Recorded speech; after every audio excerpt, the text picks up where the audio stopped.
मुलांची जी उंची आहे ती कशावर अवलंबून आहे? तर त्याच्याबद्दलच थोडीशी अजून काही आपण चर्चा करूया. तर आपण बघितल्याप्रमाणे मुलांची जी उंची आहे, जी फायनल हाईट आहे, म्हणजे मोठं 18 वर्षाचं झाल्यानंतर मुलांची किंवा मुलींची जी उंची असणार आहे, ती 70% ते 80% पालकांच्या उंचीवर अवलंबून असते. म्हणजेच ती जेनेटिक्सवर किंवा अनुवंशिकतेवर अवलंबून असते. आता उरलेलं जे 20% ते 30% भाग आहे, जो उंचीच्या साठी संबंधित आहे किंवा उंची वाढण्यासाठी आवश्यक आहेत त्या घटकांची किंवा गोष्टींची, त्याच्याबद्दल थोडंसं आपण चर्चा करूया. महत्त्वाच्या 3 ते 4 गोष्टी आहेत, की ज्या पालकांच्या दृष्टीने करणं गरजेचं आहे मुलांच्या बाबतीत. सगळ्यात महत्त्वाचं म्हणजे व्यायाम, शारीरिक व्यायामाची गरज आहे किंवा मैदानी खेळांची गरज आहे. मुलांमध्ये त्यांनी जर थोडंसं खेळावर भर दिला, रोजचा काही वेळ मैदानी खेळांमध्ये किंवा याच्यामध्ये घालवला, व्यायामामध्ये घालवला, तर त्याची नक्कीच मदत ही उंची वाढण्यामध्ये होते. दुसरी गोष्ट की मुलांचा आहार जो आहे त्याच्यामध्ये प्रथिनांची मात्रा जी आहे, प्रथिनांची मात्रा ही चांगली असली पाहिजे. आपल्या भारतीय जे काही जेवण आहे किंवा डाएट आहे त्याच्यामध्ये थोडंसं प्रथिनांचं प्रमाण थोडंसं कमी असतं आणि ते थोडंसं वाढवण्याची गरज आहे. आई-वडिलांनी त्याच्या बाबतीत थोडीशी काळजी घेण्याची गरज आहे.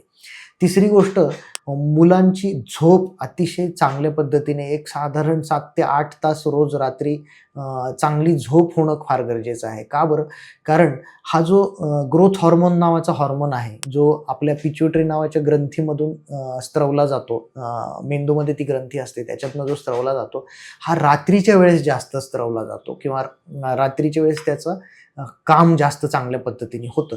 त्याच्यामुळे झोप मिळणं अतिशय चांगली किंवा अतिशय गरजेची गोष्ट आहे.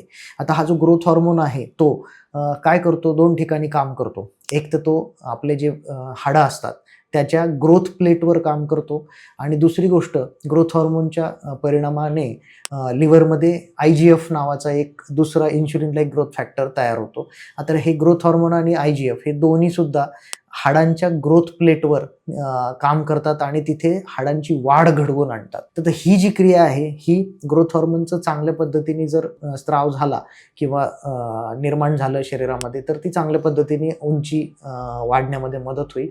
त्याच्यामुळे रात्रीची झोप फार महत्त्वाची.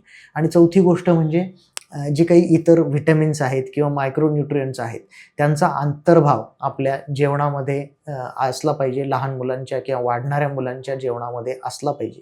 तर ह्या 3-4 गोष्टी आहेत, त्या आपण अतिशय काळजी घेतली तर मुलांची उंची एक ऑप्टिमम लेव्हलपर्यंत चांगली वाढू शकते आणि मुलं 18 ते 20 वर्षाची होईपर्यंत त्यांची फायनल हाईट साधारण अचीव्ह होते.